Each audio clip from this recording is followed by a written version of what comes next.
such a great metaphor for life where, you're going to have these high highs and low lows, and accepting that it's constantly in flux, it's always changing, and trying to figure out how to apply that towards everything else that is really special, of something that we gain from the mountains that, maybe people that don't operate out there, they might not see that or get to experience that. So like realizing that we're the lucky ones for that reason, for better or worse, what happens to us out there.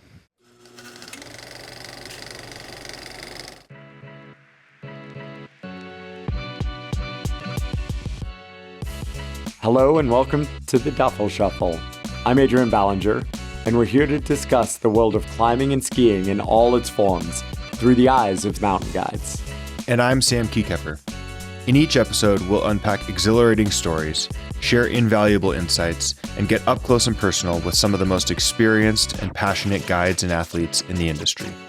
Whether you're a seasoned alpinist or a weekend warrior, the Duffel Shuffle is your ticket to the thrilling world of climbing, skiing, and mountaineering. Join us.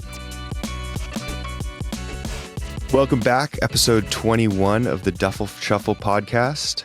I'll just preface it that we are across the world from each other, so bear with us if there's any delays or technological challenges. We're doing our best here. But Adrian, how are you? I'm doing fantastic. To be clear, we're in opposite positions of normal, that I am home in Lake Tahoe, California, in the sun, and you are halfway around the world. Where are you, Sam, and why? Correct.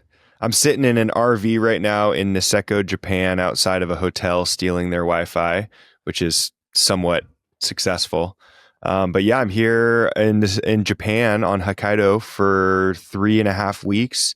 I've got a couple guiding trips, and I've been skiing around, kind of scouting terrain before our groups get here. And how's it been? I'm fantastic. It's been great. Our first day of skiing was probably the best powder skiing of my life. You can check out the Alpenglow Expeditions Instagram for a nice video of me getting totally destroyed by snow. Like so much powder that I couldn't see, and I was like choking. I couldn't get like good solid breaths in.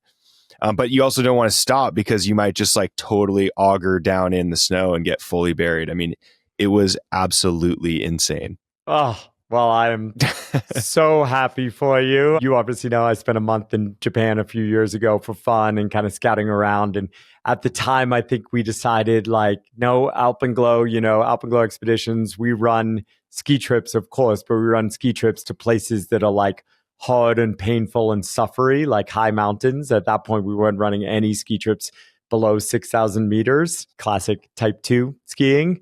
And a couple of years ago, the team finally persuaded me that we should attempt a type 1 fun ski trip, which Chile was our first Alpenglow's, I think, non-suffery ski trip. And it was popular and fun and people loved it. And so I think a crew of the guides like finally won over the office and said we should run Japan trips. And it sounds like it's going to deliver. So for me, it's fun to watch this kind of like growth of Alpenglow that for sure I did not lead, despite the fact that in my life I spent a lot of time skiing really fun snow in amazing places and eating great food and going to hot springs. But I was holding that back from the clients, and now it's here, and I'm so excited you guys are there doing it, and it's already delivering. Yeah, I mean, it's cool. It's our first season for Alpenglow running trips in Japan, and we have 2 private trips and 1 open group trip. So 3 trips. There'll be 3 guides here in total. I'm on 2 trips, and then there's another guide coming in to relieve me as I have to get back home to the family. But it's cool to see such a, popular area really deliver, and people are psyched to come ski in Japan. And I totally see why. And I think, we've talked a lot about it before with travel, but for me, like the skiing is great. And obviously that first day of skiing powder will, be in the memory bank, the heart drive, as Isaac likes to say, forever. But at the same time, like the food is so amazing and the onsens are amazing, and interacting with the Japanese, they're so friendly, and it's just been a great trip, and a trip I'd highly recommend if you've never skied in Japan. Now's the time. I love hearing that. I mean, that's always been kind of the focus is like these trips are not, the mountains are like the reason or the central point. The goal in the mountains is what you build the whole trip around, but there's just so much more to it. It's even to like my guiding career. While I've always respected day guiding, I've always pushed and attempted to focus on longer trips where I develop deeper relationships with people and can go further and have so many more of those experiences that you're talking about beyond just the technical like thing we're doing in the mountains. And meanwhile, I think it's worth mentioning that you have not missed any fresh snow in Tahoe. I mean, I think when we're thinking about news updates, I think, and you could speak to this, but Japan's having one of the best seasons they've had in recent decades. Of course, Japan's known as a snow globe, snow machine. Every season tends to have a lot of snow, but I think this one is even exceptional on that spectrum. Meanwhile, here in the lower 48 in the US, overall, I would say it's just been a tough season. It's a funny thing to consider is right now, I think like the South, San Antonio, Texas, a lot of the southern area of the United States is having like world record cold and expecting a big dump of snow. But really, the traditional ski areas in the West have struggled. And certainly Tahoe is in that group. We started off at 100%, 110% average in December. And then we really went completely dry in January. I've been home from Vegas now for a bit and getting out, skiing, putting the work in, still having a lot of fun. But it's dry. It's dry here. Yeah. Well, and I think, even Japan is interesting to be here right now. They had a historic December here in Japan, and, they had more snow than ever before in December. And then, we got here on the 15th, it snowed on the 16th, and it hasn't snowed since. And we're now talking on the 21st, and there's no snow in sight until the 28th, maybe 29th.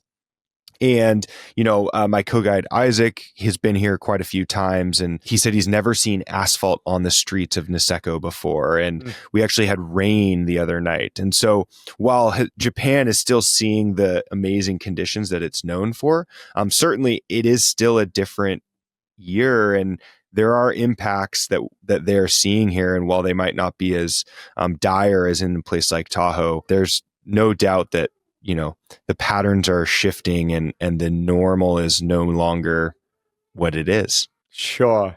Yeah, obviously a good day for me to be wearing my Protect All Winters sweatshirt. Everyone, if you're interested, if you like playing in the outdoors and you think about how to protect it and you consider climate change as a challenge that we face, check out Protect All Winters.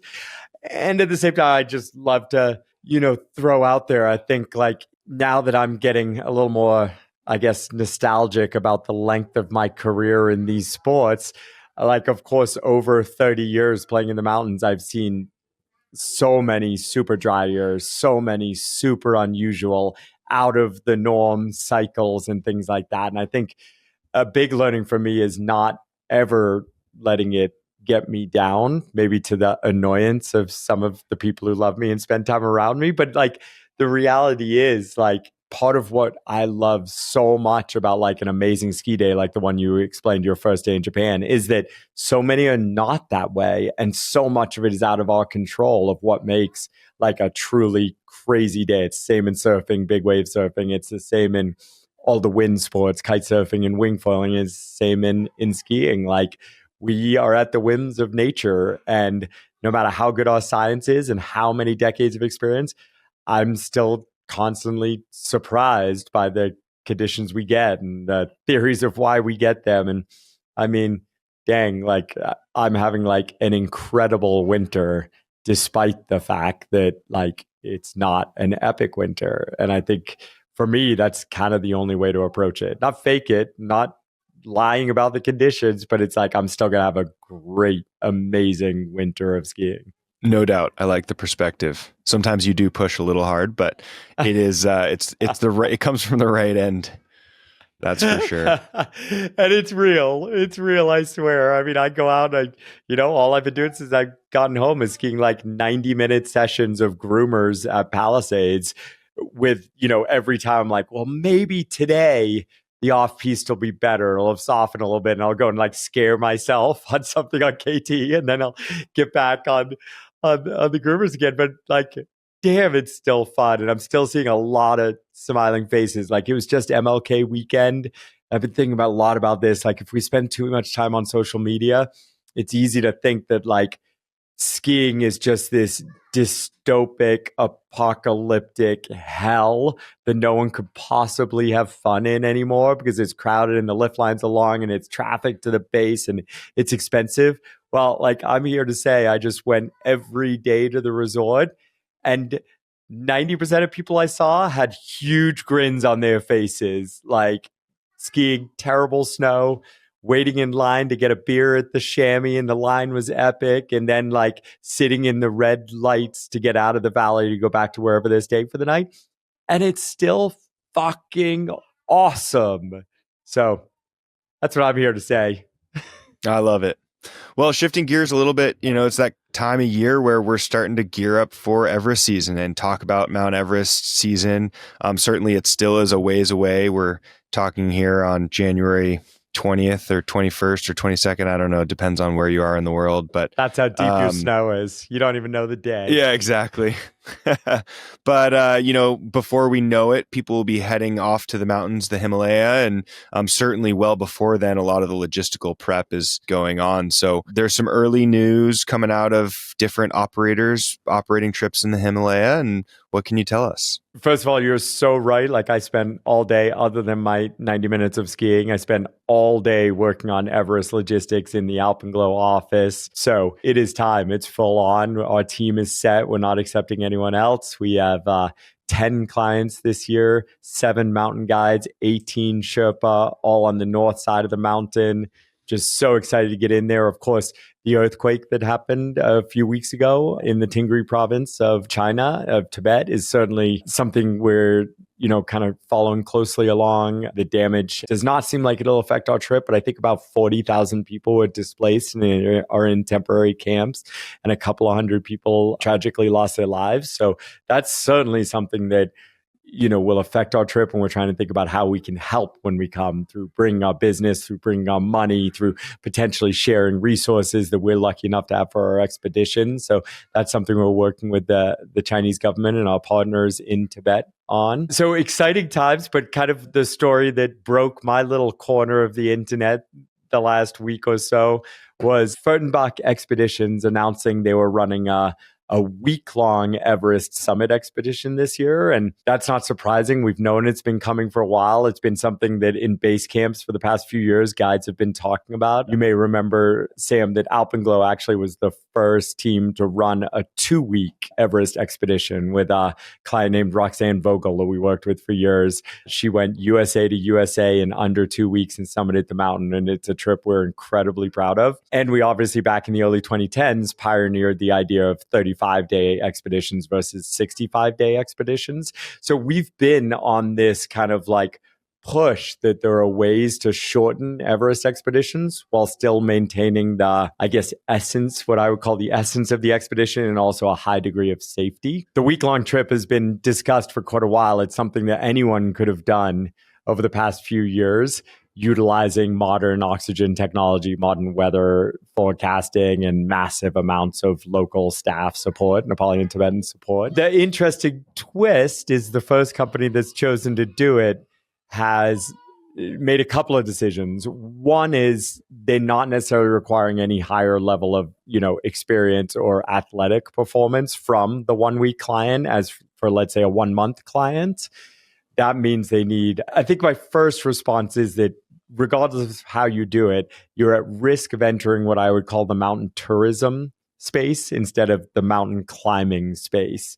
Essentially, turning the climb in by using such high levels of oxygen, I think there's a risk of turning the climb into being no different than a 3 to 4 day walk in Tahoe or in the Sierra or in the Tetons. And that's something that Alpenglow's never wanted to do. So for instance, we've always required these faster trips put on oxygen at the same time that a traditional 2.5-month expedition is. So meaning that all the essence of the hard work and acclimatization still has to happen. We're just using newer techniques in order to do it. And the outcome of the expedition is still truly unknown. Whether you're going to summit or not is not a given. It's going to be really, really hard. And a load of different things are going to have to factor in to make a success happen. That's what I think is the essence: the hard work, the struggle, the suffering, and the unknown outcome. So with modern oxygen technology, it is now possible where you actually take a lot of those unknowns and that suffering out. And that's why we don't use, you'll often hear companies now advertising 8-liter oxygen flow or putting on oxygen at base camp. We believe 4-liter oxygen flow provides the highest level of safety while still making the climb difficult. And that putting on oxygen is 7,000 meters. Number one, means you still have a high degree of safety if there's a failure in the oxygen system because you are acclimatized to quite high up on the mountain. And number two, still requires all this work in order to be able to survive up there to 7,000 meters without oxygen. All that to say, the Furtenbach trip is advertising, using oxygen. I think they're going to put on oxygen as they leave Kathmandu in the helicopter at 3,000 feet and never take it off again until they're back in that helicopter flying back to Kathmandu. And they've made an interesting decision to, we'll call it huffing xenon before stepping on that helicopter. Xenon is a noble gas. It's been used in anesthetics around the world for decades.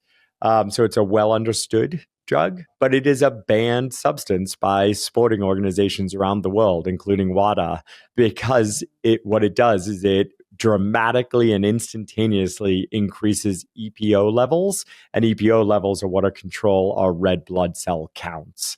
And so essentially blood doping in a really rapid manner. And this is really like causing conversations. And I think the conversations are very important to be having out there. I think the Furtenbach perspective is there are no anti-doping organizations with climbing because it's not a sport.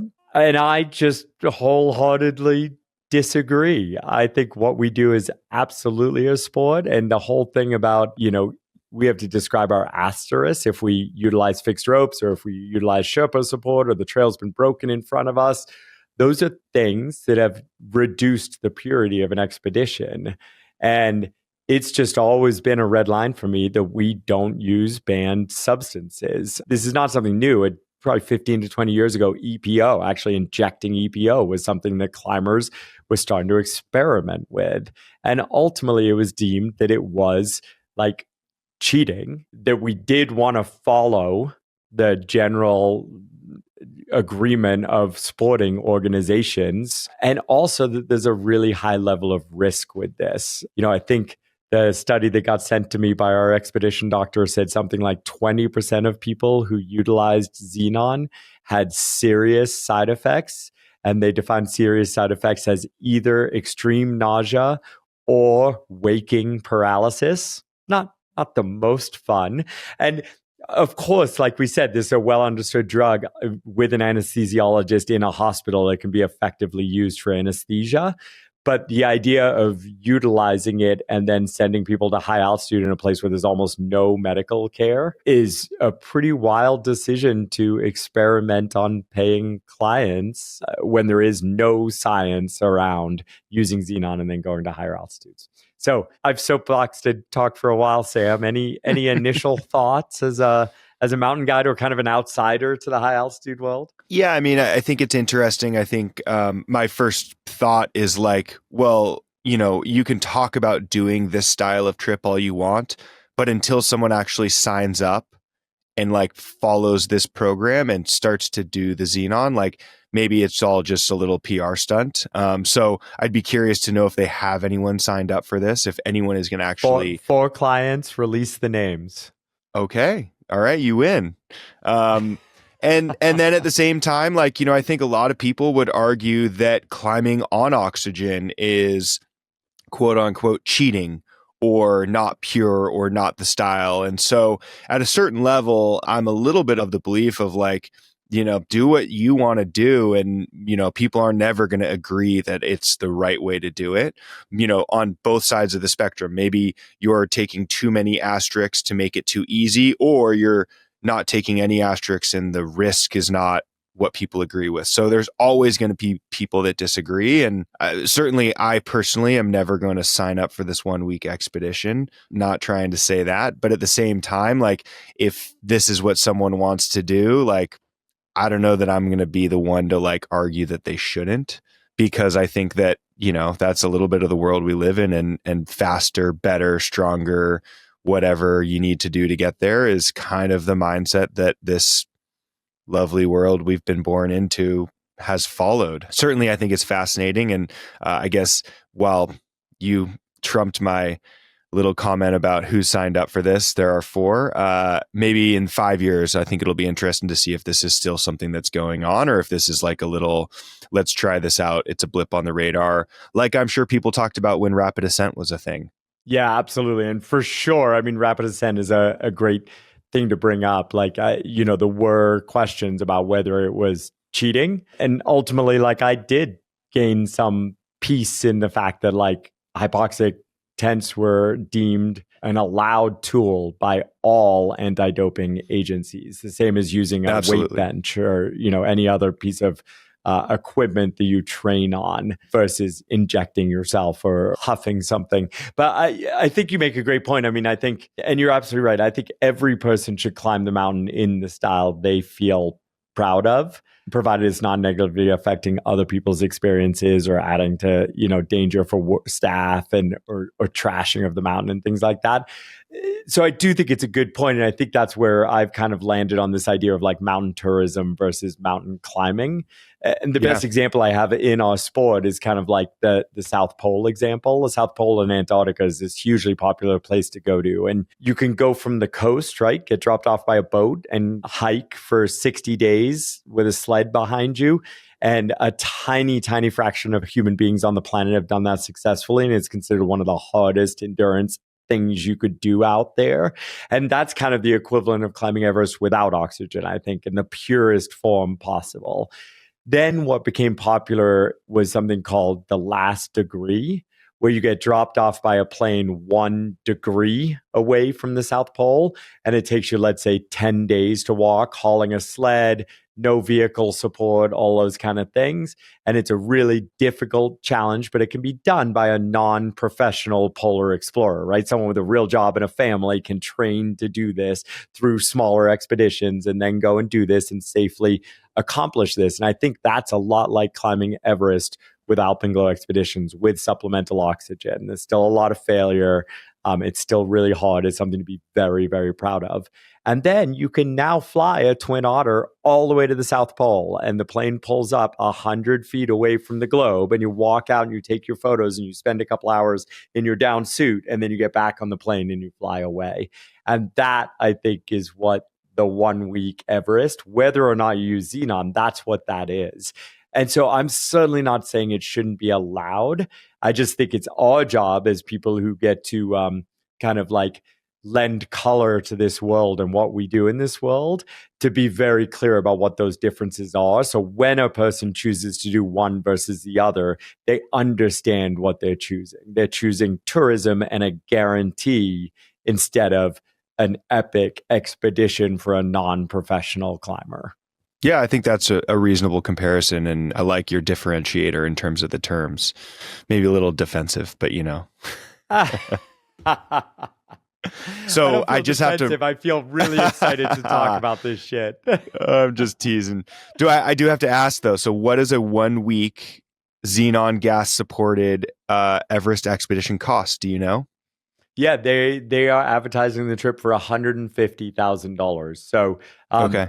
To be fair, it's a huge amount of money. It's more expensive than a normal Everest trip, but it's less expensive than Alpenglow's one-on-one private with an IFMGA guide and 2 certified Sherpa. And so it's expensive, but they're running it as a group trip, not even with one-on-one kind of IFMGA guides, and so it's on the spectrum of trips. Yeah, absolutely. And I'd be curious to know what the xenon portion cost is. How much are you paying for that xenon gas? It's supposedly one of the most expensive drugs out there on the planet. I can't remember. I think it works out. I'm going to make it up. It might be $5,000 to $10,000 per person I think they're planning on doing 2 treatments with it in the 24 hours before flying. They're going to do that in Kathmandu. They found a provider of xenon gas in Kathmandu. I'm certainly not out here, suggesting there's going to be some like epic fail fatalities. That's not what I believe in. Lucas, actually, the head of Fernbach, he's a friend, he's a peer. I don't agree with a lot of his, business decisions, but he's certainly not an unsafe or bad guy.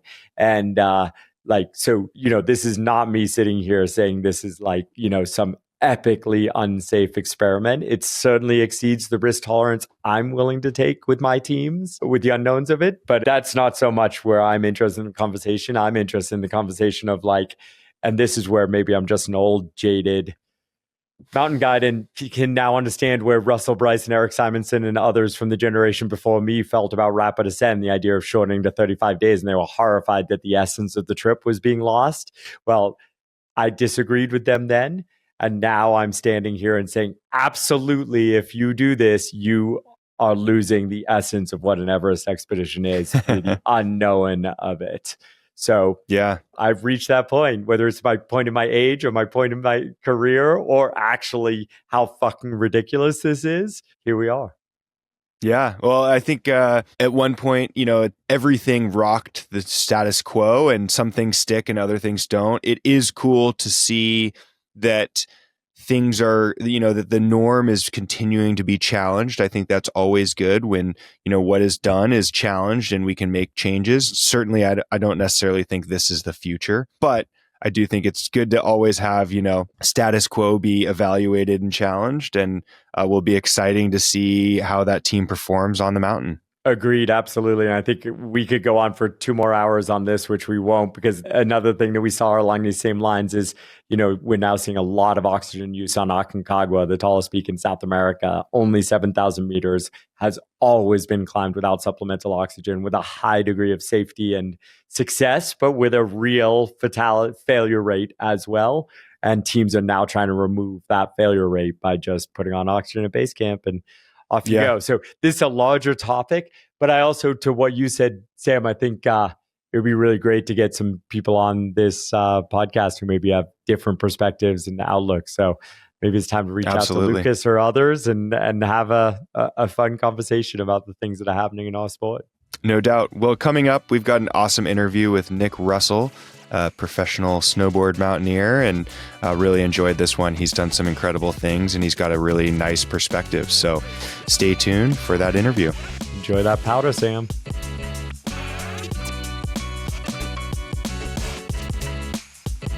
Welcome back. This is episode 21 of the Duffel Shuffle podcast. And today we have Nick Russell. Nick, thanks for joining us.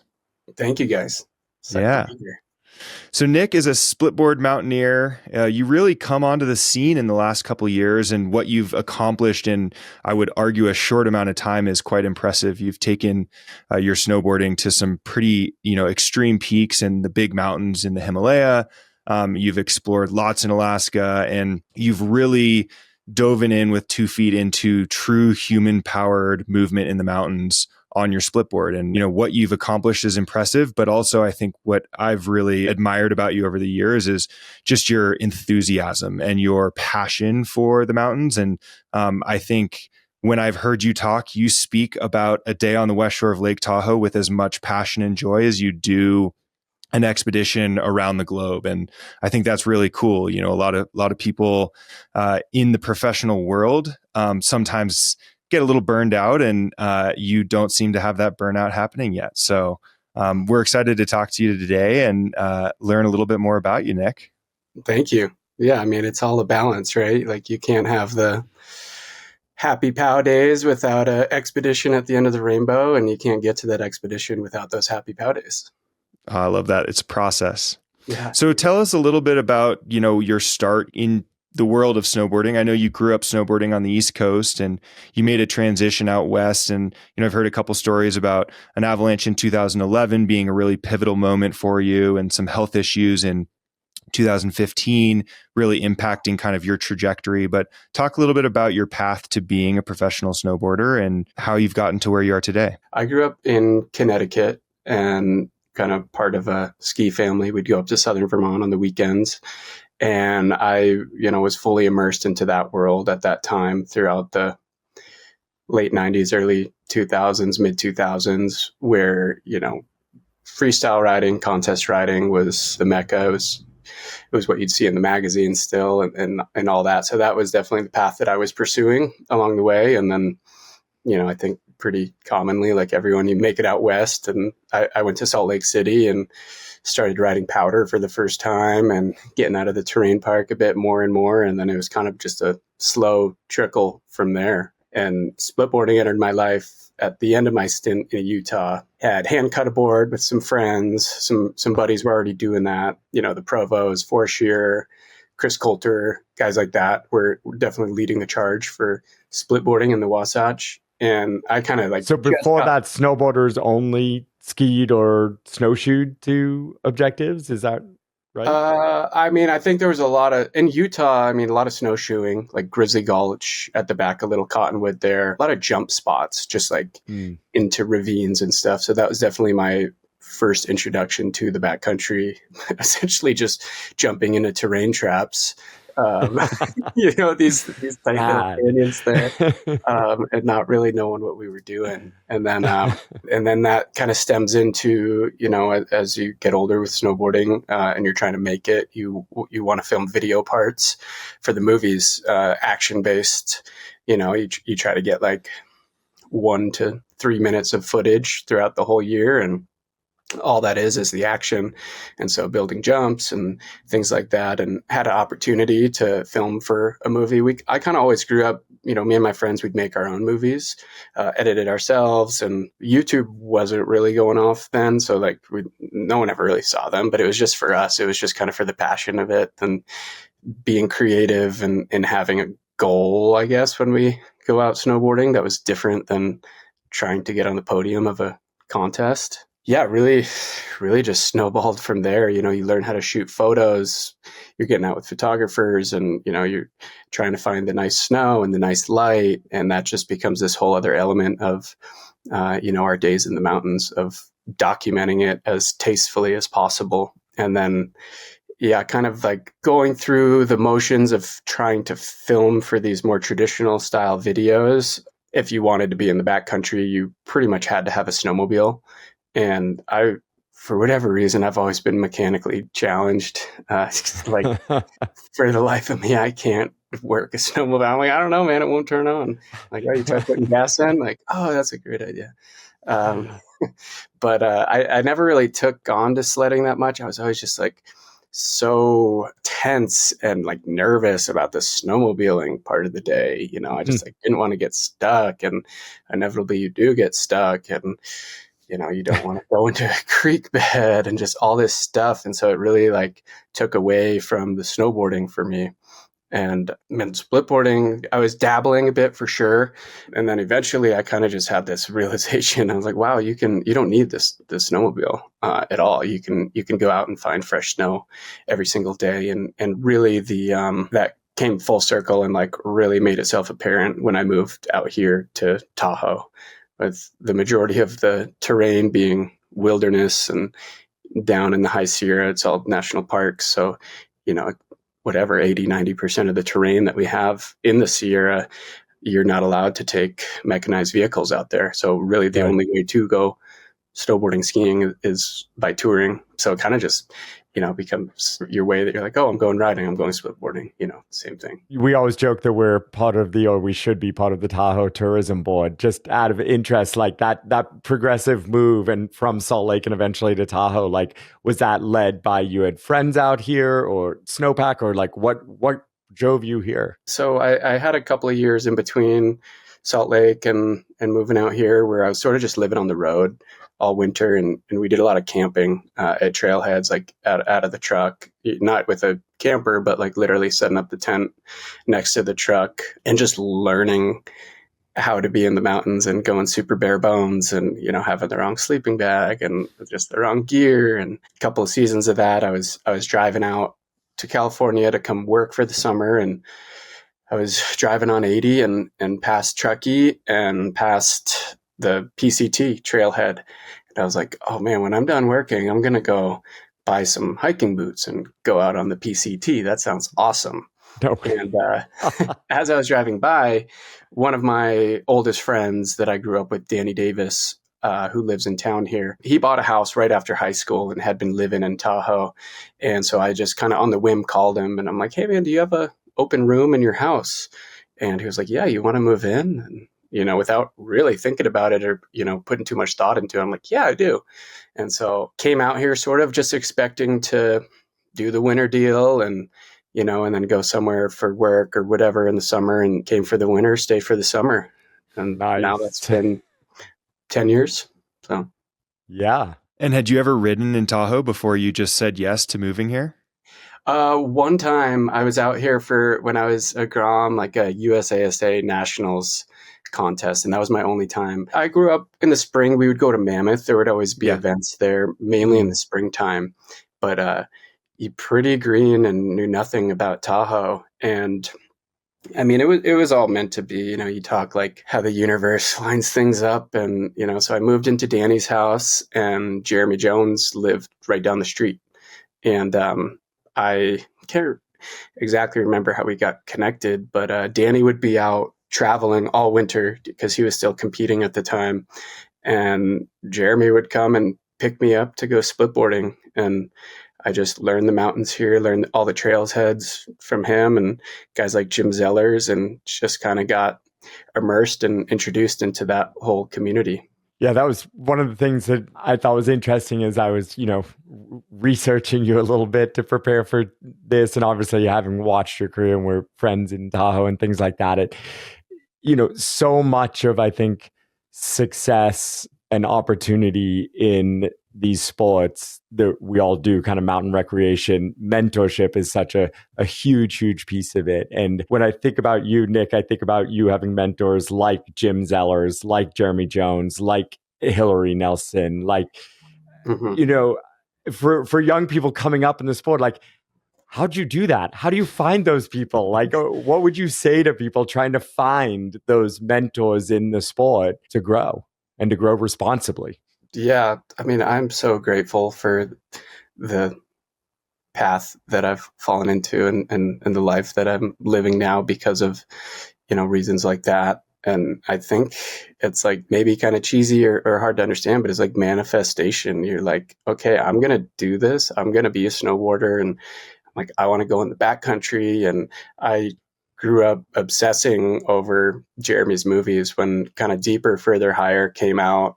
Like, that was my Bible. I loved those movies, and I wanted to do whatever I could to figure out how to do that and how to at least like put myself into the position to start to learn how to do it. Yeah, it comes down, it's a lot of luck, but it's also intention. It definitely didn't happen by accident. And I think there's a fine line that you have to cross. You don't want to be the annoying kid, and, you be respectful and just observe, ask questions. And, I've been thinking a lot lately. I don't know if you guys have ever seen Todd Offenbacher's slideshow that's called Never Complain, Never Give Up. And I think I saw that maybe like 5 years ago, and I've been thinking about that lately because it's so simple and so true. You get invited on a trip or you go on a trip with some friends, and, just don't complain. Like, we're going to have these hard times, doing these things out in the mountains. And if you're complaining about them, it's going to make those things that much harder. And it's also going to bring down the whole vibe and the energy of the crew that you're with. So it's just, embrace every step of the way and be like, dude, this bushwhack is ridiculous right now. Like, laughing about it, like, my feet are wet, I'm cold, I'm tired, I'm hungry, all the things, and is if you can find joy in those little things, I think that the world kind of rewards you eventually if you can embrace those things. You basically just described my entire theory of how to be successful, like on big mountain expeditions. Like, that really is it. And I think, clearly you're channeling that. And I think all of us have to acknowledge, like, when we find mentors like that, I've been really lucky to have some incredible mentors in my life as well, that it's just shocking to me how these opportunities presented themselves. And I fully recognize the piece of like luck that plays into that and privilege plays into that. But I also think, Nick, like I read a quote from Jeremy Jones and he said something like, well, Nick was the guy that just said yes, like terrible conditions. He said yes, he'd still go. Like, don't know what's happening out there. He said yes, and he'd go take a look. And it's like, I think that's that piece of intention and willingness. You would put yourself out there. You would say yes, you would go and try to have a good time doing it. And so why wouldn't people want to have you around, right? And go out in the mountains and play with you.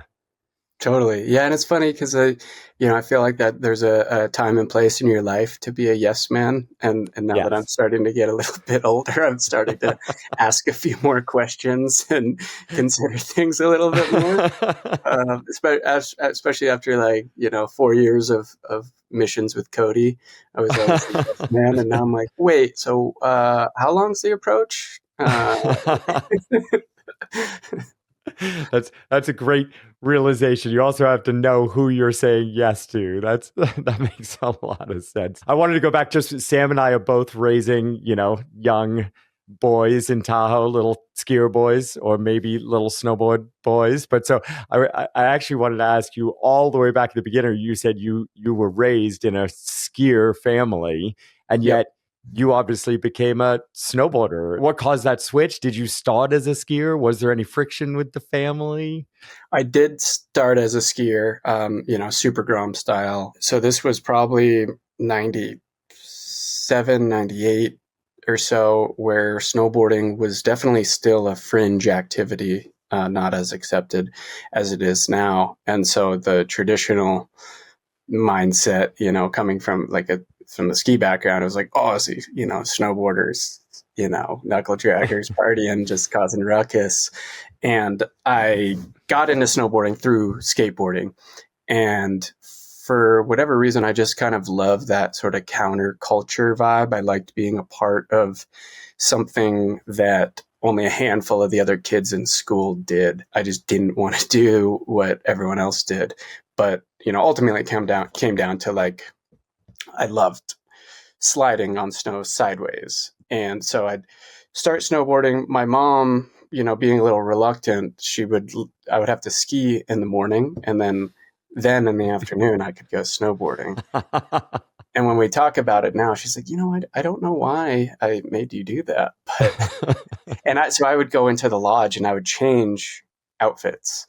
I'd change out of my ski clothes into my snowboard baggier outfit. Amazing. It's a whole persona, culture, everything. Exactly. Even you're probably 6 years old or something doing this. Yeah, it was. I don't know why that was the case, but yeah. And then now, it all comes full circle where we're all doing the same thing out there. Absolutely. So that's always cool. As a guide service owner, and we're watching a lot of guides go through their AMGA and IFMGA training, and obviously Alpenglow's got a pretty strong backcountry ski program where we have a number of splitboard guides as well. When we really see the splitboard side of the business, it's been growing progressively year by year, more people being interested in getting out and experiencing the backcountry in that way. But I'm guessing you're familiar that the European system, the IFMGA, still doesn't recognize splitboarding as a tool which you can mountain guide on. And the way they limit that is the European countries won't let you take your guides exams on a splitboard. You must take them on skis. And then you can go splitboard guide for the rest of your life. But you must take them on skis, which actually means skiing at a pretty high level. Yeah. The American and Canadian systems are currently fighting against that and encouraging a change of the system, but it's been a years-long battle that isn't finished yet. I was wondering if you could speak a little bit to the differences of moving on a splitboard and a snowboard in the backcountry. Do you think there are any valid limitations anymore, or are competent splitboarders at the same level moving through the mountains as skiers? Do you think there's any limitations there? Should we be completely blind considering which tool is being used in the backcountry? I think from a very objective view that no, I don't really see any difference. Times where I do see differences is in really techie terrain where skiers, let's say you're going left to right and you need to make it over this rib, and if you're on skis you can sidestep up the little deal when you're on a snowboard. Not to say that it's not the traversing, but it's, just that motion of stepping. And I think that's like the furthest end of the spectrum. Yeah. In types of terrain that probably you're not going to guide people down. I'm thinking like a Vivian Boucher type terrain. But I mean, on all the big mountains that I've been to, and even like the popular trade routes, like over on Denali, there's never really been a chunk of terrain where it's like, oh, I can't go over there, I'm a snowboarder. There's certainly lines that I'll see where I'm like, I'm good on that. It looks like a really heinous traverse over exposure that like I'm just going to go this way instead. But and I think when you do start getting to that high level of guiding that a lot of my friends are in BC and in the Tetons and whatnot, it's mainly being like proficient with split skiing on mainly the exits of things. Like a place like Rogers Pass comes to mind, or, coming out Avalanche Gulch in the Tetons after the South Teton there. That's a lot of Hillendale, where if you are a proficient split skier, you're going to be moving much more efficiently in and out of the mountains. But I've always, from riding with people like Jim Zellers, I've gotten into my pole boarding. So I've like trained up on my pole boarding from like my Castle Peak exits and whatnot. And, there's Hillendales. And I think pole boarding is a art form in itself of traveling large swaths of up and down terrain. But, that's why we see you in the gym preseason, just working on your arms and stuff like that. Yeah, that's what I do the rowing machine for. Castle. Yeah. Nice. And when you plan big mountain expeditions, do you have a preference to go with all boarders? I think Papsura, your partner, was maybe a boarder, but maybe your filmer was a skier. But obviously you go on expeditions with Cody, who's a skier. Do you have a preference of being all one style, or again, do you just mix? No, not necessarily. Yeah, Blake Gordon, who climbed and skied with us on Papsura, he was on skis, and him and I went to Nepal before. We've been to Alaska together. Definitely some of the best days of my life have been multi-tooled. But no, I don't really have a preference. It's just really, ultimately, it comes down to your attitude and intentions out there and just the ultimate goal of the trip. And, if it's like send or die, then like probably not going to go out with you. It doesn't matter if you're on a ski or snowboard. But if it's like, hey, we're going to go try to make this happen and make the most out of it regardless, like, yeah, I'm going to sign up.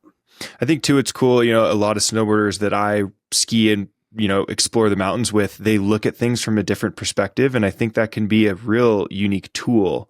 And a lot of times as skiers, we look at a piece of terrain from a perspective, and maybe that's the better way to ski it, but it's not the best way to descend the mountain or something like that. And so there's a nice, like, kind of collaborative effort that can come from, looking at the same piece of terrain from two different standpoints a little bit, that you get when you have that mixed group. I agree. I mean, I think it's, that's kind of like the essence of being in the mountains, is taking inspiration from bits and pieces of, past and present people that have paved the way and that are leading the charge. You're like, oh, I like this person's line selection of, okay, so I love Jeremy's, always looking for really aesthetic lines in optimal snow, of being able to flow it as fluidly as you can, but then I also take inspiration from Jim Morrison and Hilaree and you, Adrian, and like these like 8,000 meter peaks. And like,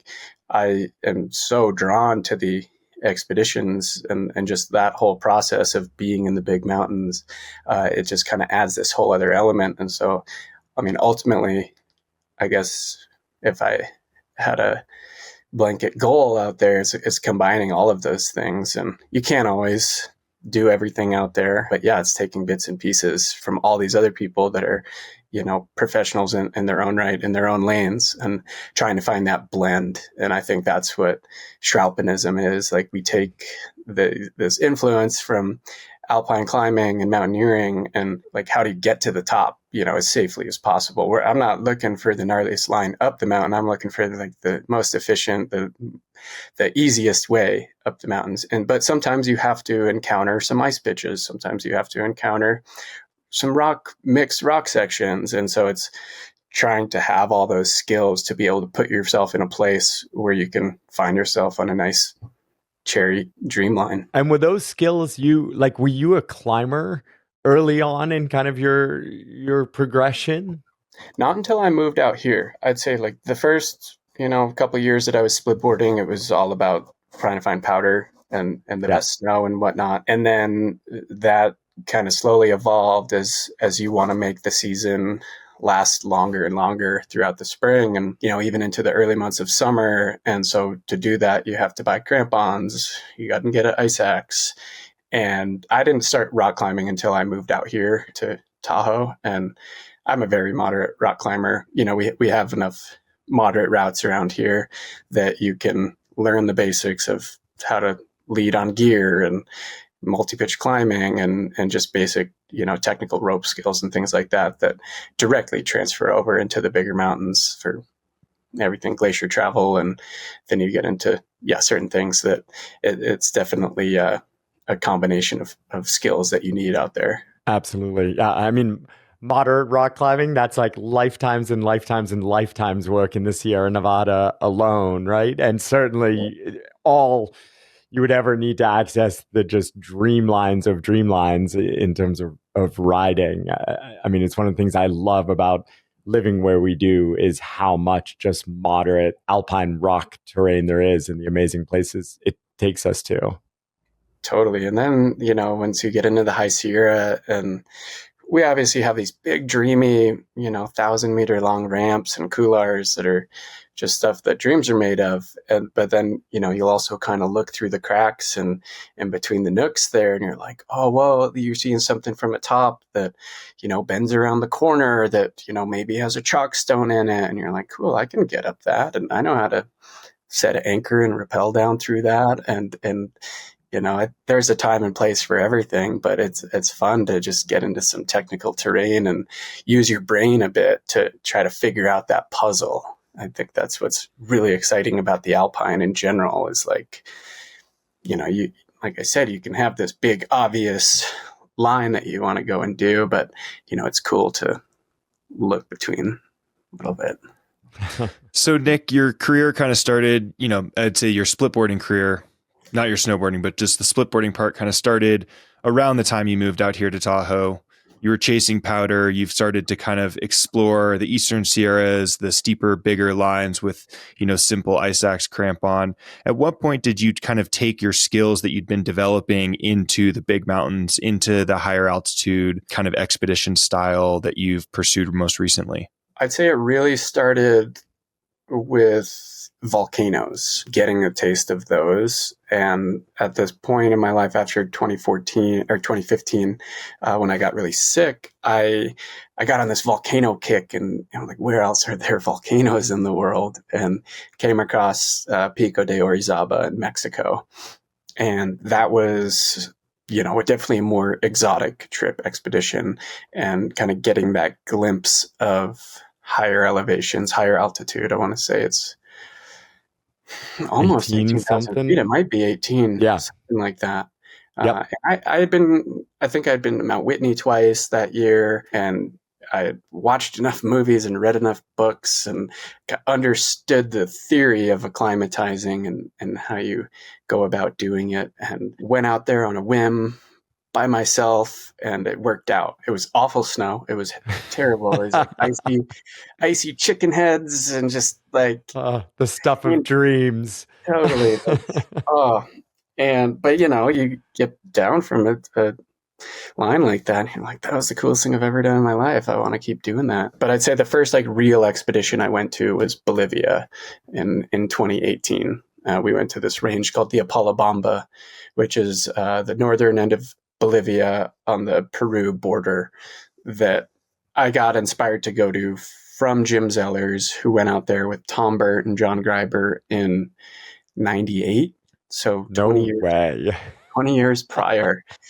And I remember I had just met Zellers, and I texted him, and I'm like, hey man, I'm thinking about going to Bolivia. I heard that you've been there. Can I get some beta from you? And he texts me back. It's like, yeah, come on over. I'll tell you everything I know. It's a favorite place I've ever ridden. Like best snow, like high altitude snow I've ever ridden. And so he kind of, he pulled out his notebook with all of his handwritten notes. There weren't really maps, and got the name of this guy, Marco. That was sort of his fixer. He's like, find this guy, Marco. He'll get you into the mountains. And so I kind of got like a glimpse of what those guys did in the central and southern part of the range. And so me and our crew, we decided to focus on the northern part of the range, and kind of just like a moth to a flame. We're like, oh, look at this peak. This is the highest peak in the range, this thing called Chapiorco. And that kind of became the main objective of the trip. And we ended up riding a bunch of other really cool lines along the way, and had our ups and downs in the expedition for sure. Got caught in a lightning storm at 19,000 feet. Buddy got, sort of stung by lightning, and Wow. it was the full deal, but we persevered, and we got the line, and we got some really great riding out of it. We made a film out of it, and that was just the universe telling me that I was on the right path and to keep going. And would you say they're stung by lightning? I just got to call that out. Like I've felt that also, that buzz, but it doesn't choose you. But I've never heard it stung by lightning. I love that. It is not a good feeling. If I go the rest of my life without ever feeling that like ring through all your hardware and everything, I'll be happy. I had a headphone blow out of my ears. That's when the electricity got that far that it like blew him out of my ear, and I was like, "Fuck!"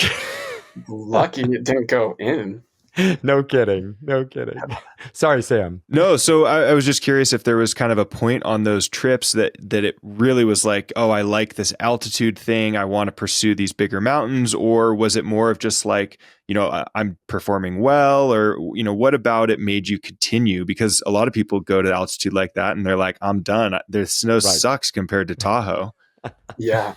I feel like I've heard Jeremy say that. How did this diversion with your mentor happen? Well, I mean, firstly, the snow in Bolivia was really good.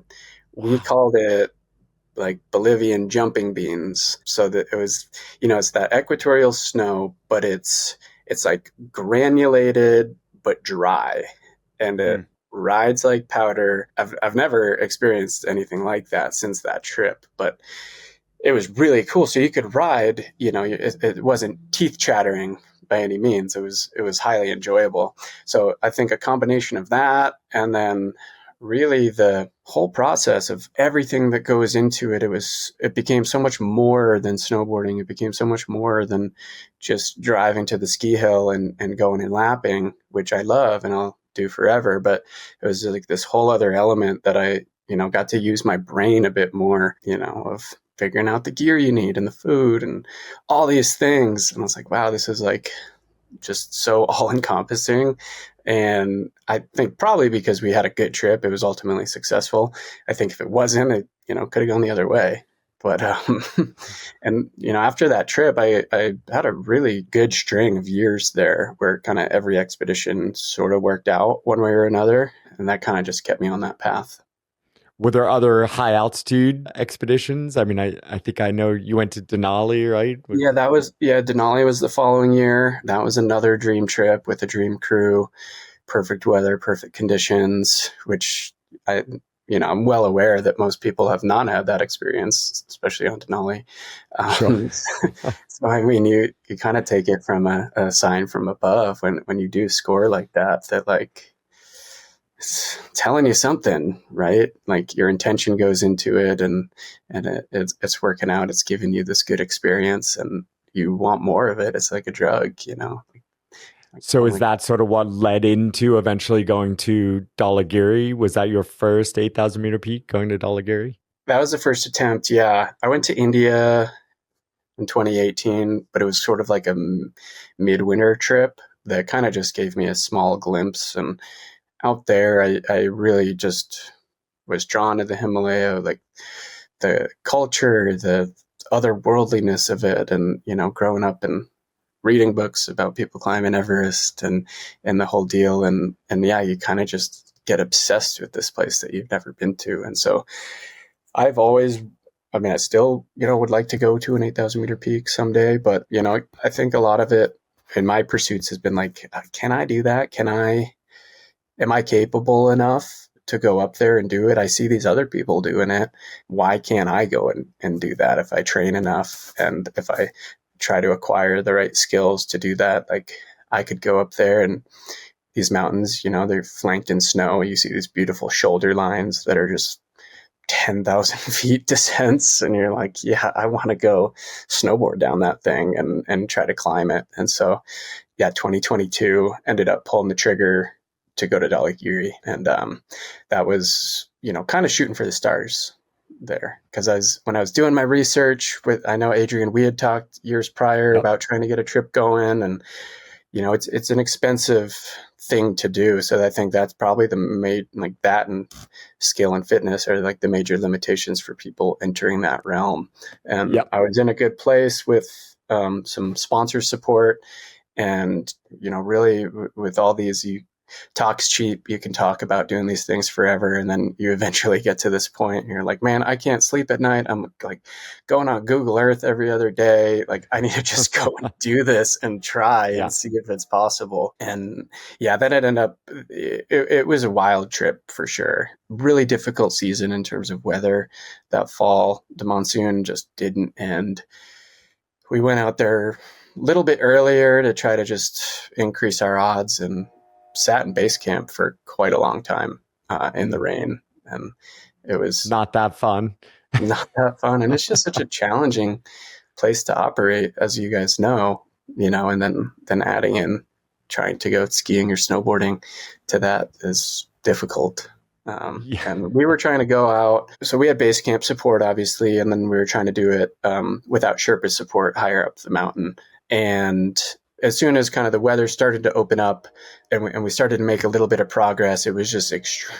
Man, it was hard humping all your gear up there, and not harder than I thought, but it was just really difficult. And I think you've talked about it before, Adrian, plenty of times, but so we're like, oh yeah, we're going without Sherpa support, but there were other commercial teams on the mountain, especially that year, because I think Tibet was still closed. So, everyone was either at Dhaulagiri or on Manaslu. Right. And so there's a lot of people on the mountain, and without the fixers going in there and fixing the route kind of through the rock down low and then through the ice up higher, it was already so intimidating and daunting when we were actually at the base of that thing. Like, oh, fuck. Like, really? This is what I am trying to do here. But without those guys fixing the line or even setting the track through this Serac field, wouldn't have even made it above base camp. It's just so involved and complicated that I don't have the experience for that to put a line through that. And man, those guys are like magicians walking through the ice there, finding these, quarter width of a sidewalk and between these bottomless holes, and they're just zigging and zagging. And I'm like, dude, this would take weeks for anyone to do that. Totally. It was really cool to witness those guys in their element for sure. That's awesome. How high did you make it on that trip, and what ultimately kind of turned you guys around? We didn't make it that high at all. I want to say to Camp 1 at little above 6,000 meters. Ultimately, it was a combination of the weather. No one made it above Camp 2 that season, but it was the weather, and then Hilaree's accident happened simultaneously. Me and my team, I was with Blake Gordon and Dan Korn, and we had been up to Camp 1, and we made a cache of gear, came back down, and we were feeling good about the progress that we had made after sitting for 3 weeks, and kind of momentum started to feel like it was finally on our side. And remember, we were gearing up at base camp and, packing, learning how to turn on the oxygen tank and the whole deal. And I was trying to figure it out on my own. we didn't have anyone there. That's Like, so epic. I remember we blew a gasket. Like, I'm like, well, I guess that mast's blown. I'm like, fuck, these tanks are so heavy. But we were gearing up and we were going to go make a push. And then that's when we had heard about Hilaree's accident. And obviously that deflated all momentum and, makes it extremely challenging, if not impossible, to want to go up and do this thing. But we had already had a ton of gear cached on the mountain. So we kind of had to go up there anyways to retrieve it before we could leave. And, when you're at those base camps, like there was no Wi-Fi or anything like that. And all the communications were quite broken. You don't know what's really going on out there. So that was really challenging. And ultimately went up to our gear. Blake and I had decided, we're like, okay, we're not going to try to push higher onto the mountain, but like, let's go and spend a couple of days and experience a little bit of the higher mountain. And, maybe that'll help clear our heads a bit. And it did not help at all. Remember, that was, one of two of the three of the most challenging days I've ever had in the mountains mentally. Because when you're in that big landscape, serious environment, you need to be there 100% mentally. You need to be psyched. You need to want to be there. And when you're not, your backpack's heavier and you're just not stoked to be there. You're like, I'm done. I don't want to step over this crevasse right now. I don't want to hang out under this serac anymore. I want to get off of this mountain and get on dry land. And so we bailed and pulled the plug. It was a quite easy decision. And yeah, it was all that. The whole scenario was just so fucked and so tragic and sad that it was really challenging for sure. But after she had passed away, that is what inspired us going back to India last year. Yeah, I thank you so much for sharing all of that. Like, I think the Dhaulagiri experience, it seems like you just had so much of like pieces I remember from being humbled in the mountains and being pushed and failing, like I've done so many times, but many times one of those things happens, like the weather's bad, or we didn't bring enough support and the work was too hard, or there was an accident that we had to deal with the emotions of that. You had it all in one. I can only imagine like how powerful that was, negative, but also potentially how much learning might have come out of it. I think one of the things that's interesting is, of course, you were able to build your fire back up and your tolerance to risk back up, to stand under seracs again, to step over crevasses again. Like, do you remember any of that process kind of coming off of Dhaulagiri and deciding to go back to something like Pepsura, which has real risks on a number of different levels? How did you go through that? I mean, when you look at it, it's like, man, what's wrong with us? Why do we want to go back to a place like that? Short-term memories. Yeah, something wired in the brain that draws us to the bigger mountains. But I remember, so I went back to Kathmandu and was hanging out with Jim, and Conrad was out there and Jimmy Chin was out there, and Jim left shortly thereafter.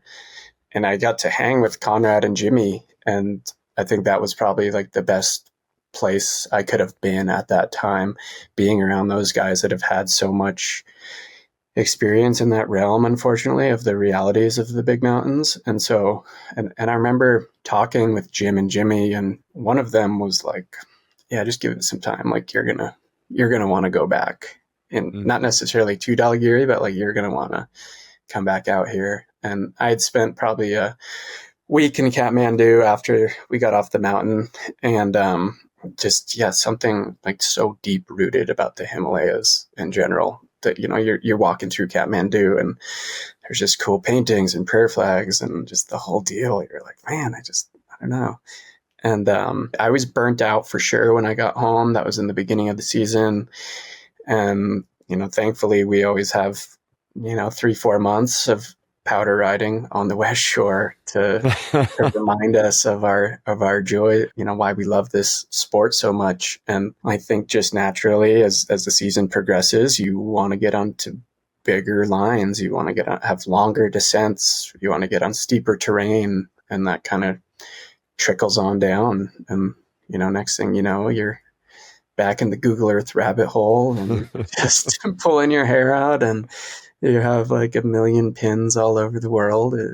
It's cool. It's a special thing that not too many people have, that I think can like humble you, inspire you, terrify you all at the same time. And I think once you have those experiences, it makes you think a little bit more about like your intentions of going on an expedition or to a particular area of why it is that you really want to go there. And, ultimately, I think if you can't get it out of your head and time passes, a couple months pass, year pass, and you're still thinking about it, then you know that it's meant to be. Today's podcast is brought to you by Alpenglow Expeditions, a Tahoe-based guide company with an international reputation. In its 20th year of operations, Alpenglow leads the highest quality expeditions in some of the world's greatest mountain ranges, from California's High Sierra to the rugged Himalaya. Alpenglow runs more than 40 international expeditions per year, as well as offering a full menu of guided ski and climbing courses throughout California. Join us and experience the Alpenglow difference.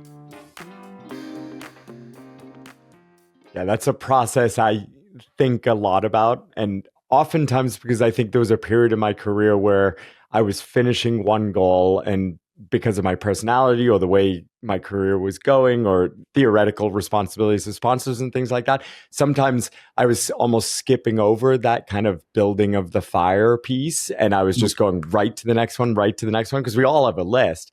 But, what I found is like I needed to also allow for that like wave of like hopefully contentedness with success or failure, like, and resetting that you're talking about, like spending time on the West Shore, skiing powder with friends, coming home, doing all these other things that I was maybe at a certain point in my life neglecting. And what I found is I need those just as much to allow the fire, the little spark of like, maybe this peak would be cool, to then germinate into, I think I could put an expedition together here, to getting to that point that you've mentioned a couple of times where it's like, I have to go. Like, I can't think about it anymore. So I really like how you describe that. It's been really important to me to learn that wave. Well, I'm curious for you, like, have you had a major burnout after going so big for so long, back-to-back expeditions, like in that cycle that you were describing there? Like, did you have a burnout phase where you're like, I'm good, I'm going to stay at home for a year? Well, I think the closest I've come, and I guess the answer is yes, but I didn't even realize I was necessarily in it, is kind of my silver lining of COVID was the thing that broke my pattern, where literally I couldn't become a US citizen because I wasn't spending 6 months a year in the US, which is a requirement to getting your citizenship. And I kept getting kicked out. I was a UK citizen with a green card. And 4 times I went through the process and got kicked out of my citizenship process because I was out of the country more than 6 months a year, and for 20 something years. And I don't think I realized how burned I was until I got forced to stay home. And number one, I loved it and was so happy. With all respect to all the hardships so many were going through, and of course there were parts that I hated personally, but I realized that there was something there. And it was through that process of not being able to go to the Himalaya for almost 2 years, 2020 and 2021, I didn't go to the Himalaya. It was through that process that I realized that even though I loved going, or I thought I still loved going, the fire wasn't what it was after 2 years out, where in 2022, when I finally got to go back to Makalu, and it was like I had taken off my asshole jaded glasses, and all of a sudden I was loving Kathmandu again. I was loving walking through those alleyways, getting stuck in traffic jams, like all these little things that I'd learned to hate, I kind of reappreciated. So, and that was part of my now resetting to where I'm a little more cautious about, like, is it time? Am I ready? Am I going for the right reasons? Right. I feel like I'm in that mode right now of like my system, the past decade has been like, okay, what are we doing next year? And Yep. really after this spring specifically, still kind of it was just so much. It was just such a big year for me that I was tired. Like this whole summer, I was just physically and mentally drained. And now that we finally have the film out and we're starting to tour that, I'm kind of still trying to button that up. And I honestly, I haven't quite thought about the next one where I'm like, I just don't know. I'm pretty happy being at home right now. Well, I think that is such an important perspective to share because literally we're going to finish this podcast and every interview and podcast you do, we're going to be like, so what's next, Nick? Like you've done the coolest thing you could ever have dreamt of. And what are we going to ask you? We're going to ask you, what's next? What are you doing? And it's Totally. a beauty of our careers that we can have that longevity and we can continue to dream big and do big things. But I think there is also a dangerous or dark side to it that maybe we're not respecting those like times when you're like, well, inside of me, like actually this feels really good right now. And maybe I should listen to that, whatever this is. Yeah. There's this really good Quincy Jones quote that I like that is basically along the lines of, set your dreams and goals so big that you'll never achieve them. And so you'll always stay humble and stay grounded. And I've always thought that to be interesting. And, even though you go and you have your thing at the end of the year that you want to do, and maybe you do it, but like, you kind of still have to have something else that's like, okay, that was cool training for this, or whatever. It's just an interesting mindset. But yeah, I think it's so important to have those goals still and stay, have that what's next. But, maybe it's just not going to happen as quickly as they normally do. We'll see. So for our listeners that maybe are less familiar with you, we've talked about Pepsura, we've talked about your film. Your film is on tour right now. You have a film called Pepsura, Peak of the Evil. It was a Patagonia film about your expedition this past spring to Pepsura, where you made the first snowboard descent and third, fourth descent, kind of second expedition descent of Pepsura, which is named the Peak of the Evil in India. We got to see the film. You shared it with us, and it was a really well done film. Kind of talks about a little bit of your history, but also shows some incredible footage of this just beautiful line that you guys rode in India. Talk a little bit about the expedition and kind of what were some of the highlights and what were some of the challenges for you? Yeah, thank you. I went out there with my good friend, Jerry Mark, snowboarder, who we have done a bunch of riding together the last couple of years. He was with me on Denali and part of our big crew. And I had one day riding with him, like the season we went to Denali. It's all such a tight knit community here. Friends of friends become your brothers and that whole deal. And I had a day on the east side with him and Harry Kearney. And I already knew that I wanted to go to Denali that spring. And we had a killer day. We went and rode the Hulk. And both those guys were just such great energy. And I'm like, hey, do you guys want to come to Denali this spring? I'm putting together a crew. And, they said yes right away. And we had this awesome trip in Alaska. And I was like, oh, man, I would just love to go on another expedition with you. And after Jim and Hill skied it in 2017, and then kind of after our Denali trip, so there was like a 5-year window there where we're like, dude, we should go to Pepsura. And we're like, oh, man, yeah, that'd be so sick. And a couple years go by of that, of like, dude, Pepsura, like, let's do it. And, it's like, oh, yeah, that'd be so cool. What if? And after she had passed away, like I had said, and we talked about this in the film a bit, just kind of the peak came back into my mind, and kind of going about it as like a tribute expedition of sorts. And, it was cool that no one had been there since those guys, and, no one had snowboarded and whatever, but like, it was more so just to, pay homage and like go see if we can test ourselves against this mountain. Cause both Hill and Jim were like, this was the gnarliest line I've ever skied. And granted, they had far different conditions than we did, but yeah, the mountain spirits definitely decided to bless you. For sure. Yeah, they definitely did. So yeah, we just had dream conditions. And also with us, Blake Gordon was on slope cameraman, photographer, and Morgan Shields, cameraman, director out of Jackson Hole, who we had done some work together in the Tetons before. Incredibly talented filmmaker, and he can carry a heavy backpack, and he doesn't complain, doesn't give up. Those traits there, and so it was definitely a skeleton crew, and but before kind of had brought Blake and Morgan into the fold, Jerry and I were talking about it. We committed to it. We were rock climbing up at Snowshed on Donner Summit last summer, and we're like, all right, fuck it, let's just do it. Commit and figure it out. Doug Tompkins, and we decided to do it. And as I started thinking about it more and more, and just storyline, and being inherently storytellers that we are, I was like, man, this would be a really good film. It'd be really cool to bring a camera to document some of this. And reached out to Patagonia to see if they'd be willing to help support the film, and they were all in instantly. Instant yes. With it's so great to work with a brand like that is so aware of the realities of the big mountains. Where they're like, hey, if you go there and sit in the tent for 3 weeks, it's okay.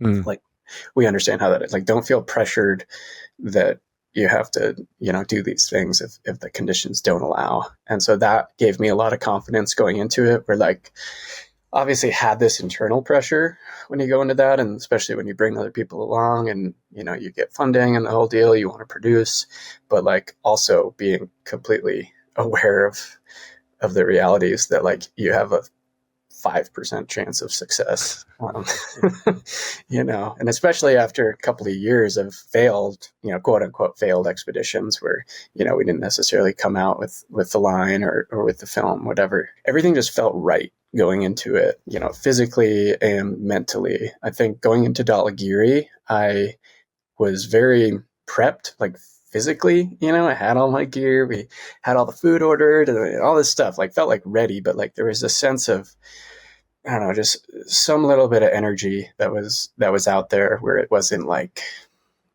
100%. And for whatever reason, this past season, everything felt great from the beginning of the season, training throughout the winter months, just snowboarding, spending big days in the High Sierra, and just feeling really mentally sharp and excited for the expedition, which I think is such a big thing. And, I think probably something that we all struggle with going into expeditions of, trying to listen to our guts, of respecting these justified fears of the hazards of the bigger mountains, but then also like, this little gut that's telling me something. It's either like, don't go on this trip, or, like, is this real or fake fear?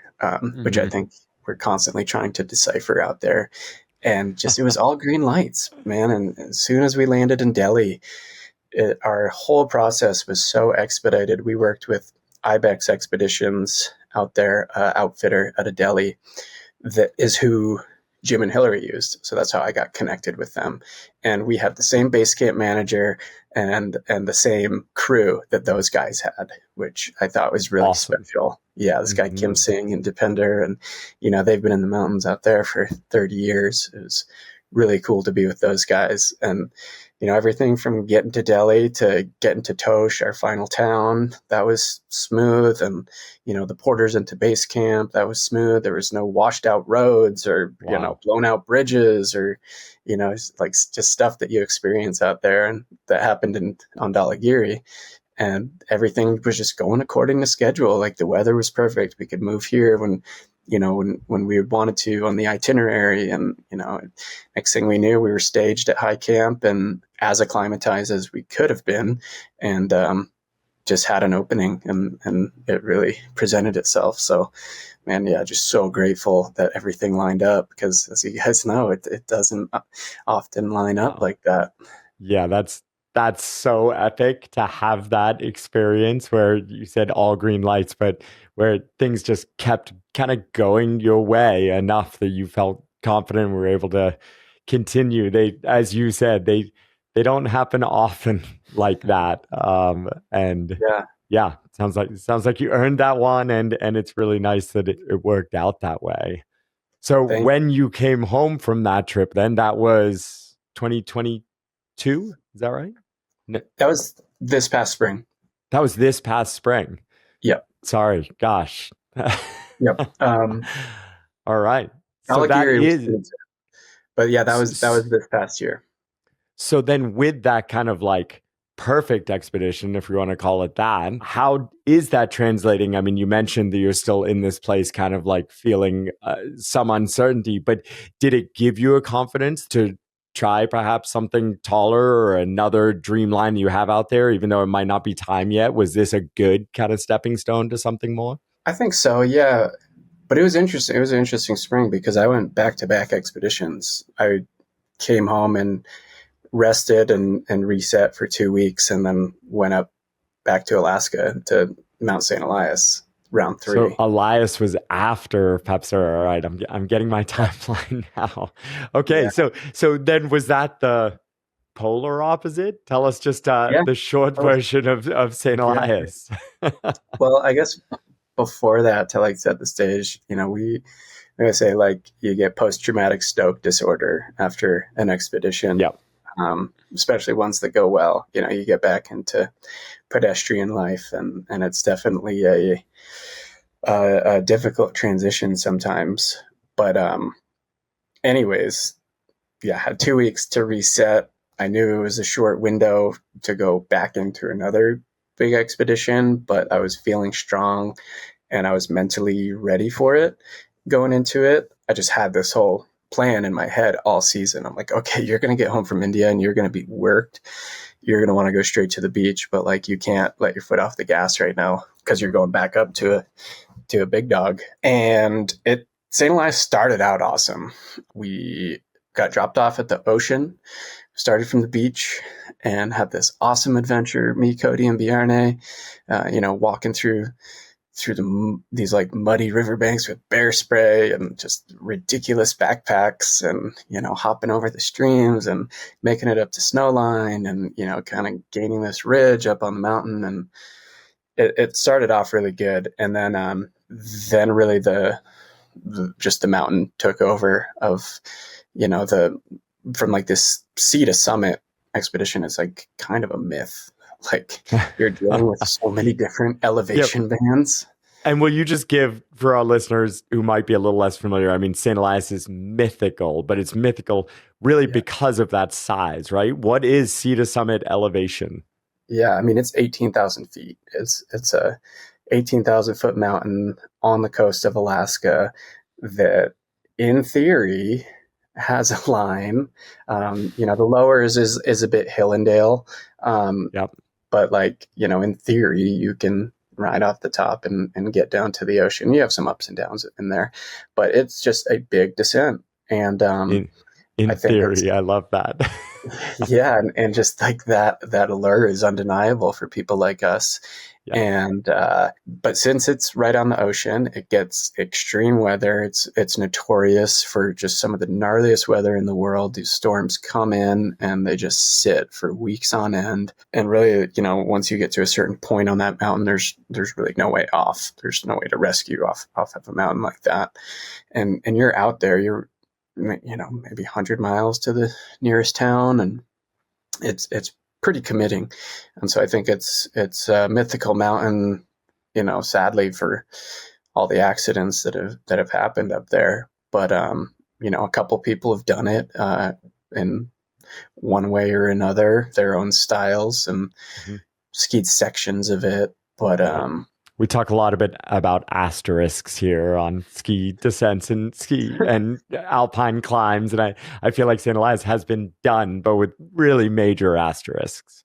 Totally. Yeah. And I am well aware of why that's the case, because you're dealing with 18,000 feet of changes in the mountain. So, we were there in early June when the upper mountain is in condition, but the lower mountain is just deteriorating in front of your eyes. It's isothermic. It's, there's like rock fall. It's just everything. It's just gnarly down low. And, when people go to Denali to ski, they go in June, but you're starting at 7,000 feet and you're not going below 7,000 feet. And even when you get back to the airstrip, at the end of your Kind of expedition. horrifying. Yeah, totally. And so I think to try to go down 7,000 feet lower than that. So we had our various hiccups kind of, around like 7 to 9,000 feet, just the logistics of everything, of timing and needing to, gain this ridge before the next weather system comes in, or get it when it's still cold enough to travel safely through this exposed area. And we had started to make progress and kind of got up to the Hayden Shoulder, which is at 9,000 feet or so, where we had started in 2021. So yeah, this was our third attempt back on the mountain. But yeah, we were kind of gaining around and kind of see the next pitch up to the next higher camp, and it sort of just had this gray hue to it, not super confidence building. And it's like, man, is that 3,000 feet of ice right there? And it's not crazy steep, but you're going there to snowboard and ski, and that's a big chunk of the line that may not be in. So that kind of seeing that really started to breed doubts and uncertainties if it was going to work out and whatnot, and kind of still carrying on, because you never know until like you need to go take a look, you need to go touch it and feel like, oh, is this doable, is this reasonable? Sometimes it is, sometimes it's not. And basically we were at our camp kind of at the Hayden Col right below this pitch, and Bjarne and I were going out one morning to go scout the route with light backpacks, and we were just going to go get up to the ice and see what it was actually like, because at the camp there was this snow from afar that it looked like ice, but once we got there it was soft snow, but it was like dirt that had been blown in. Yeah. So you were able to keep hope alive. Maybe that's the same thing. Yeah, reckless optimism there. Like, hey, maybe that's not ice. And at this camp that we had been into, so we had made it to that point a couple of years prior, and there was a drastic transformation in the mountain from climate change of seracs opening up on this shoulder. What was once this clean, broad col was now this sort of really broken up maze that just looked like night and day difference. It was really crazy in just a 2 or 3 year span. But anyways, long story long, going out to check the route and kind of come across this snow bridge and sort of identified that it was a snow bridge. I was probing down, it was deeper than 300 cms. Felt pretty reasonable to cross. Had found kind of the narrowest passageway, the safest way to get across. And I go first and, basically stop one step too soon. And like, you couldn't script it any better. And I turn around to Bjarne and I'm like, oh, it's good. And as I'm saying that, it's trap door. And wow. Yeah. And, I had crampons on and my snowboard was on my back, and I was holding 2 axes and the deal. And I was able to catch myself. It wasn't that big of a hole that had opened up. I'd say it was maybe like 2 to 3 feet wide at most, but enough for me to fall through. And my backpack and snowboard caught me on the back wall, and I kind of fell in up to my neck. And I was able to pull myself out really quickly and, pull Bjarne across to me. And I was able to shake it off really quickly, even though I had this, instant pain in my shoulders and neck. I'd never dealt with a shoulder injury before, so I didn't quite know. But I just had so much adrenaline going, and now that we were on the far side of the crevasse, I'm like, okay, well, I guess let's go continue on our day and check out the route. And I was able to shake it off quite easily, and we go up and we do our recon, and it was kind of one of those 50-50 things of like, yeah, this may be in the cards, maybe not, I don't know. And basically that night, woke up the next morning just feeling like a train wreck and knew that something was wrong and needed to get myself out as quickly as possible while I could before any real pain set in. And so we decided to pull the plug from there, and then ended up just being heinous descent to get down. You've reversed everything through the isothermic nightmare and the bears and the rivers. And yeah, we did get one like 2,500 foot pitch of glory spring snow. Awesome. Yeah, so we did get one nice pitch, and that was like, oh man, I feel great. Maybe we should go back up. Um, and you got like one Jake's descent. yeah, For people who yeah, ski on the West Shore of On an Tahoe, they're like, 18,000-foot mountain. yeah, yeah, we did an it, 11, guys. Let's an do 11 it day, again. 11-day Jake's descent. Well, With Yeah, crevasses. I mean, not to go too far away from this story that you're sharing, but it was one of the things I think you said in Papsur. You kind of jokingly said, like, we're doing all this for one line. Like on a normal day, you might go ski 3 laps on something and they're going to be sick. And instead, you're putting weeks and weeks of effort and maybe months of training and years of dreaming and all the fundraising for one line, one ski descent. yeah. But somehow it makes sense, right? It still works. You get to a point where you want those things to be meaningful. If you are going and riding the same mountain every day in perfect conditions, it would get old after a while. 100%. And so you want something meaningful that you can remember that you had to work for. But well, you've kind of alluded to this throughout our conversation, and part of why we named this podcast the Duffel Shuffle is, to us, what so much of the joy of an expedition and the memories is not the one line, but it's all the other stuff. It's all the work, it's all the exploration and the adventure, and when things don't go right. And I think you find the similar joy in all of that, and the line is just the cherry on top. For sure. I think like the riding, the climbing, the skiing, that's our excuse and justification to like just go have an awesome adventure with your friends in the woods or in the mountains. It brings it back full circle to this childlike wonder of the world of just going and getting lost in the woods with your friends and having, when you're a kid and you're doing that, you're like, yeah, let's go in the woods and play. Like you're not trying to get anywhere, go anywhere, do anything specifically. And so I think you need to have that excuse as you become a quote unquote adult to be like, yeah, I want to go take off a couple of weeks with my friends and go camping, We're going to call it work. Yeah, because we're professional athletes. Yeah, for sure. Or even if not, or it's like, oh, I'm going to spend a lot of my saved money to go and do this thing. Yeah, fair. It's such an interesting pursuit. But, coming back from that Alaska trip, it was polar opposite where, in India, everything went right. And then in Alaska, I don't want to say everything went wrong, but things did not go great. And I did not have a great experience on the mountain. It was very humbling and had me questioning wanting to be on those bigger mountains. Mm. And I'm like, man, maybe I should just chill, and just be happy with what I've gotten. You don't need to keep pushing it. You don't need to keep putting yourself in these situations. And it went from like post-traumatic stoke disorder to like real traumatic disorder after that. And I've been balancing between the two all summer. And so you're now a few weeks into the 2024-25 ski riding season. I feel like I even talked to you. I think recovery from your injury took quite a while, but you are riding again now. Is that right?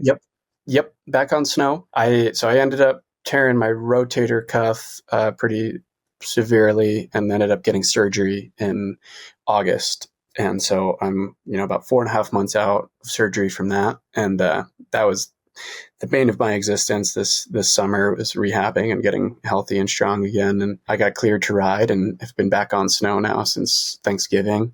And so just kind of slow rolling, baby steps back into it. And thankfully we've been getting little trickles of snow here and there to keep us sane. Yeah, maybe the Tahoe season has actually been a good fit for your kind of like energy and building back up to it. It feels like it's been a little bit of a slow start, or at least we'll get a good little bump and have some good days, and then things will get a little wet and rainy or warm, and it's a bit slower, and then coming back again. Are you enjoying your days out? Are you enjoying time with friends, doing the thing? I am. It's been very welcomed having a very low stress preseason. My kind of intentions the last 2 years has been anti-FOMO, and just trying to be as content as I can with where I am based on the given conditions, and not feel rushed into things or being somewhere that I'm not, and just being happy with where I'm at. So, if it dries up for 2 weeks and we're going riding groomers, that's totally cool. And I'm having fun with that. It's a balancing of the scales. And I think that's, that you get in the big mountains. And it's like such a digestible analogy towards life of, like you go to any doctor's office or dentist's office and it's like, climb to the top of the mountain, Exactly. And I think when we do that in real life and we like understand like, oh yeah, like this is such a great metaphor for life where, you're going to have these high highs and low lows, and accepting that it's constantly in flux. It's always changing.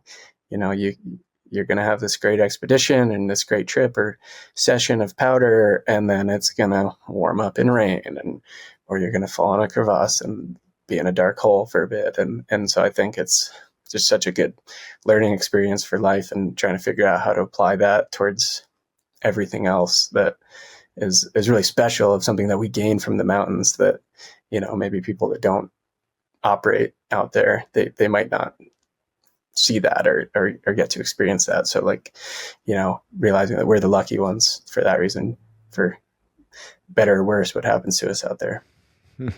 Well, I hate to wrap this up, but I think that's a really nice perspective to end on. And I know Adrian's going to ask you what your spring expedition looks like, so I'll stop him before that happens.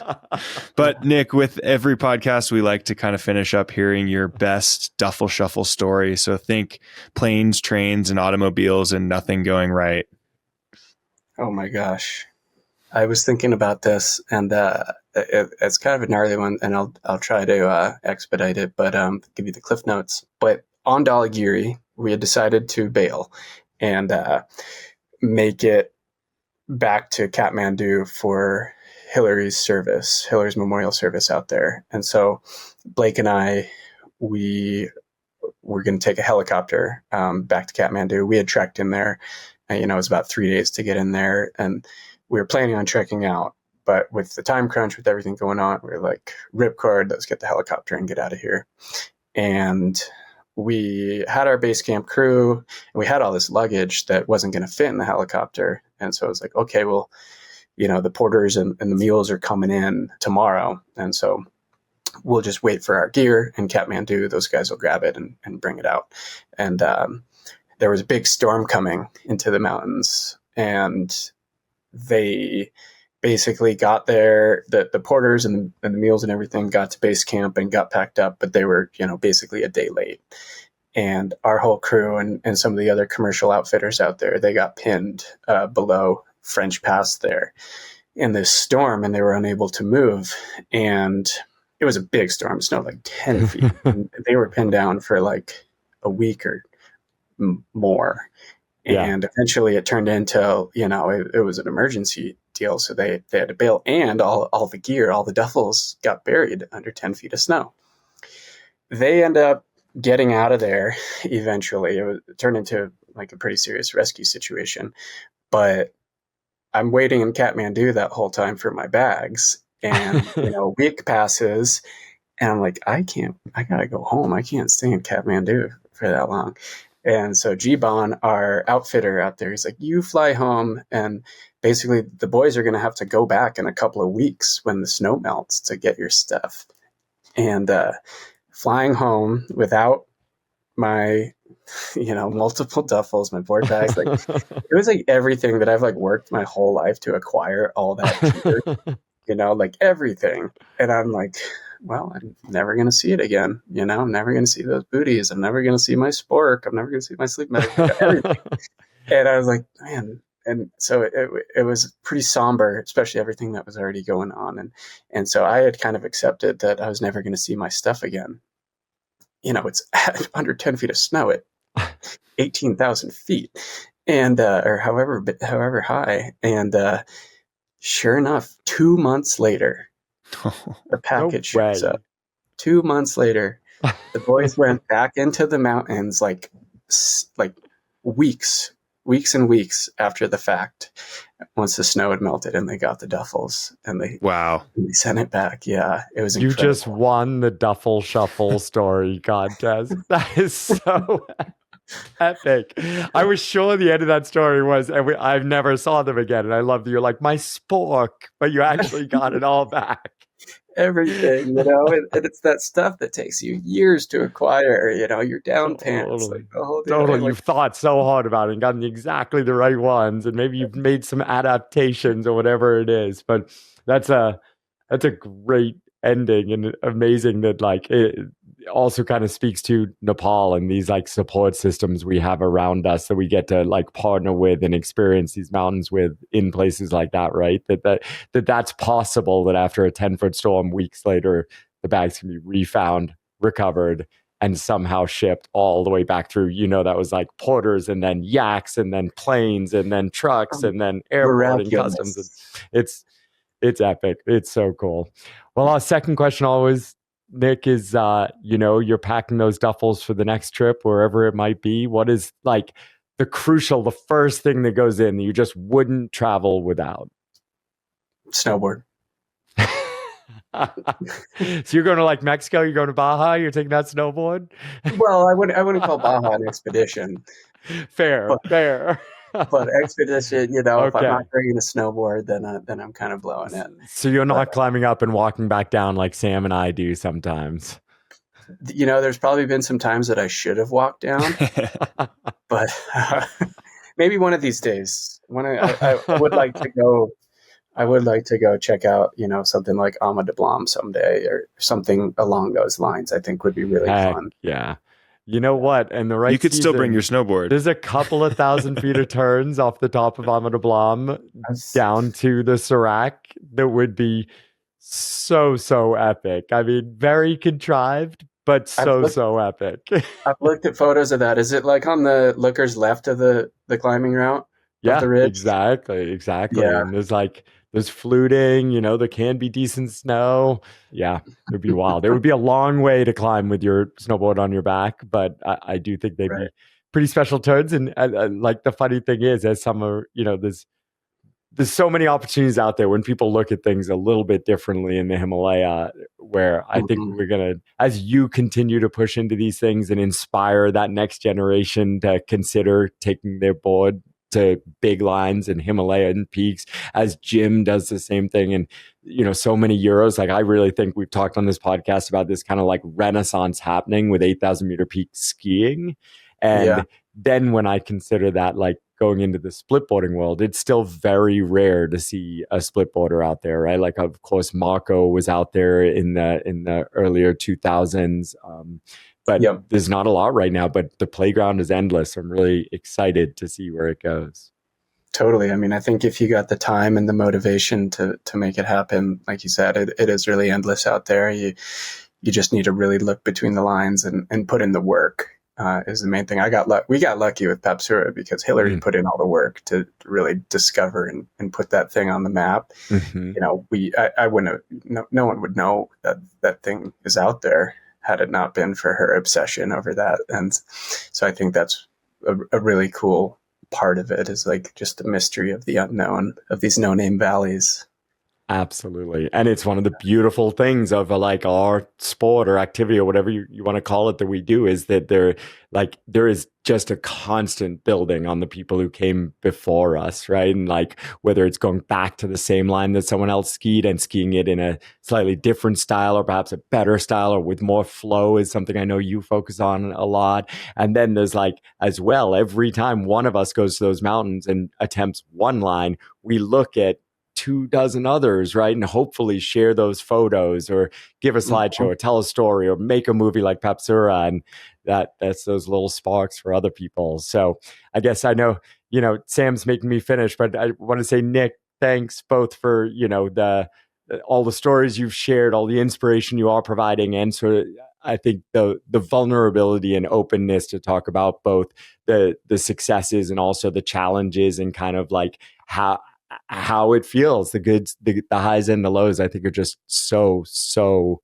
important for us all to be considering as we're, continuing lives in the mountains. So thank you. Sure. Well, thank you guys for having me and for all that you do and sharing your stories and helping inspire people to get out there. Here's to some good POW turns on the West Shore. Yes, sir. You- Yeah. I Happy will New Year. see you there. Yeah, boys. Thanks for listening to the Duffel Shuffle podcast. You can follow along on Instagram, where we post our favorite clips from each episode, as well as more about the world of climbing, skiing, and mountaineering. If you haven't already, please subscribe, rate us, and leave us a review on your favorite podcast platform. Catch you next time, and until then, we hope you enjoy some time outside.